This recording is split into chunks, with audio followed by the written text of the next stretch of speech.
नमस्कार, मैं हूं मृत्युंजय कुमार झा और अगले आधे घंटे तक कमोडिटी मार्केट पर सबसे बड़ी कवरेज जारी है। हम आपको बताएंगे कि आज के बाजार का मूड माहौल कैसा है, कहां पर आपके लिए कमाई के मौके हैं, खबरें कौन कौन सी हैं और उसका इम्पैक्ट बाजार के ऊपर होगा क्या। और आज की चर्चा में हमारे साथ मेहमानों का एक खास पैनल है। हमारे साथ जुड़ रहे हैं राहिल शेख साहब मीर कमोडिटीज़ के, वंदना भारती एसएमसी ग्लोबल की, धर्मेश भाटिया है एमिरेट्स एनबीडी के। आप सभी का बहुत बहुत स्वागत है।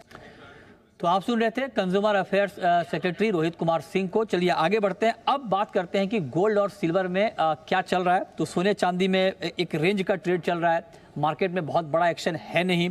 61,300 के आसपास है गोल्ड, गिरने के बाद मार्केट उसी लेवल के आसपास घूम रहा है।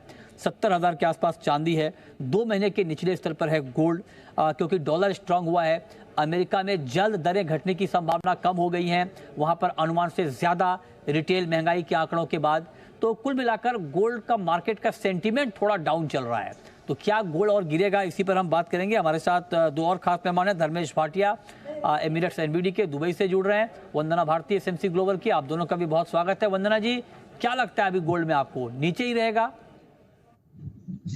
मृत्युंजय जी, आज डॉलर इंडेक्स में थोड़ा सा पॉज देखने को मिल रहा है। तो इनिशियली हम एक अपसाइड आता हुआ देख सकते हैं यहाँ पे 61,600 का, लेकिन इस बार लग रहा है कि ओवरऑल देखा जाए इंट्राडे में भले ही एक अपसाइड मूवमेंट आ जाए, लेकिन ओवरऑल थोड़ा सा शॉर्ट टर्म में वीक रह सकता है। गोल्ड नीचे की तरफ 60,800 आ सकता है यहाँ पे।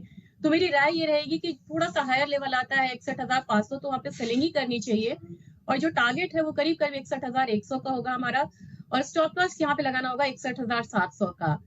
वंदना जी, चांदी पर कमेंट क्या होगा आपका? सिल्वर में आपको क्या लगता है, चांदी का मार्केट भी गोल्ड की तरह ही अभी प्रेशर में रहने वाला है? मृत्युंजय जी, आज दोनों तरफ का मूव देखने को मिल सकता है चांदी में। तो मुझे लग रहा है कि आज थोड़ी सी हल्की रिकवरी इसमें आ रही है। इवनिंग से पहले एक और मूवमेंट यहाँ पे आ सकती है। तो 71,250 के करीब एक बाइंग रिकमेंडेशन रहेगी, हल्की बाइंग यहाँ पे है। और जो टारगेट है करीब वो 71,675 का रहेगा। स्टॉप लॉस यहाँ पे लगाना होगा 71,050 का। मुझे लग रहा है कि एक यहाँ पे बाउंस देखने को मिलेगा, लेकिन अगर ये इंट्राडे पोजीशन है, स्टॉप लॉस इसमें जरूर लगाएं। इसमें भी ऊपर की तरफ जो स्टेबिलिटी है वो थोड़ा सा डाउटफुल है। तो मेरे ख्याल से ये ट्रेड प्योर यहाँ पे इंट्राडे व्यू से ही यहाँ पे दिया जा रहा है। ओके, तो चांदी पर भी आपकी ये राय हो गई, इस पर भी आप नज़र बनाकर चलें। आगे बढ़ते हैं, बात करते हैं कच्चे तेल की, क्रूड की। और क्रूड में भी आप देखिए 2 हफ्ते की ऊंचाई से कच्चा तेल फिसला है। $82 के आसपास है ब्रेंट। WTI क्रूड $76 के आसपास ट्रेड कर रहा है। अमेरिका में साप्ताहिक भंडार, जो वीकली स्टॉक होता है क्रूड का, वो अनुमान से ज़्यादा बढ़ा है। पिछले हफ्ते 1,20,00,000 बैरल बढ़ा है स्टॉक, जबकि स्टॉक में 26 लाख बैरल बढ़ोतरी का अनुमान था। तो क्या किया जाए वंदना जी ऐसे में क्रूड में? बिल्कुल ट्रेंड के साथ यहाँ पे मृत्युंजय जी चलना होगा। शाम में कोई डेटा है यहाँ पे यूएस और यूके दोनों से, और दोनों ही इकोनॉमी में जो डेटा है वो ओवरऑल नेगेटिव इंडिकेशंस दे रहे हैं। इन्वेंट्री भी हायर साइड है। 6335 एक लेवल होगा एमसीएक्स पे जहाँ पे सेलिंग करना चाहिए। 6280 का यहाँ पे टारगेट होगा। स्टॉप लॉस लगाना होगा 6355 का। मुझे लग रहा है कि 6100 से लेके 6050 के करीब ये कमोडिटी थोड़ा सपोर्ट ले सकती है। तब तक के लिए सेलिंग ही रहेगी मार्केट में।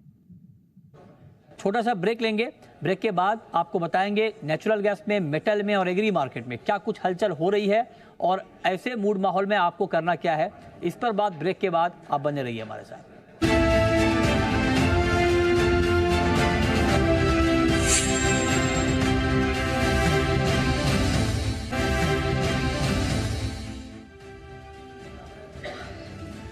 ब्रेक के बाद भी आपका स्वागत है। अब बात करते हैं बेस मेटल की। मेटल पर वंदना जी, ओवरऑल आपका क्या व्यू है, और आज के लिए अगर कोई ट्रेड लेना चाहे तो कहां पर आपको ट्रेडिंग के मौके दिख रहे हैं?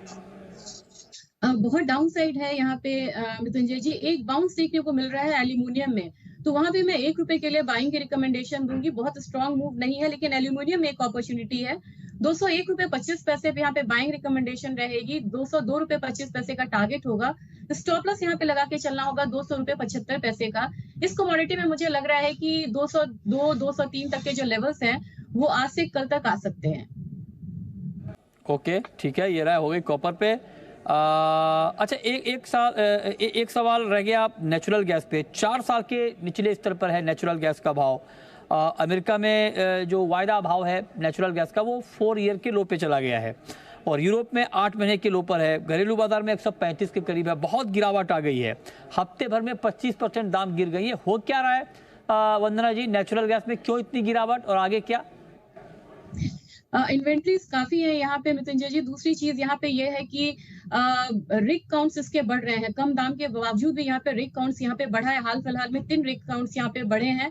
और जो टेम्परेचर है वो माइल्ड रहने की उम्मीद हो। ये पूरे अब यहाँ पे फरवरी मार्च माइल्ड ही रहेगा। तो मेरे ख्याल से डिमांड है नहीं, सप्लाई साइड काफी ज्यादा है और इन्वेंट्री भी काफी ज्यादा है, जो काफी इम्पैक्ट यहाँ पे डालता है। फ्री पोर्ट पे थोड़ा सा यहाँ पे कह सकते हैं कि थोड़ा सा डिस्टर्बेंस था सप्लाई साइड में, लेकिन वो भी अब यहाँ पे पूरा हो सकता है। तो ओवरऑल मुझे लग रहा है कि यूरोप में इस प्राइसेस का, गैस प्राइसेस का ना बढ़ना भी एक बहुत बड़ा यहाँ पे प्रेशर दे रहा है। तो मुझे लग रहा है कि 130 से नीचे अगर एमसीएक्स की क्लोजिंग होती है, वो बहुत क्रूशियल लेवल है इसके लिए। अगर वो सपोर्ट ब्रीच होता है तो हम एक बार 110 तक का भी लेवल आता हुआ यहाँ पे देख सकते हैं। यहाँ से अगर हल्का सा बाउंस मुझे आज के दिन में लग रहा है, 136 के करीब आज के दिन के लिए थोड़ा सा यहाँ पे खरीदारी कर सकते हैं। 140 का टारगेट रखिए, स्टॉप लॉस होगा 134 का। लेकिन अपसाइड मुझे मृत्युंजय जी लग रहा है 145 से लेके 155 तक है। उससे ऊपर टिकने का यहाँ पे कोई भी फंडामेंटल फैक्टर्स फिलहाल नहीं दिख रहा है। जी जी, चलिए बहुत शुक्रिया वंदना जी आपका, भाटिया जी आपका हमारे साथ जुड़ने के लिए, बताने के लिए कि आज के बाजार में कहां पर कमाई के मौके बन सकते हैं। तो फिलहाल इस शो में इतना ही, छोटा सा ब्रेक के बाद देखिए कॉर्पोरेट रडार। नमस्कार।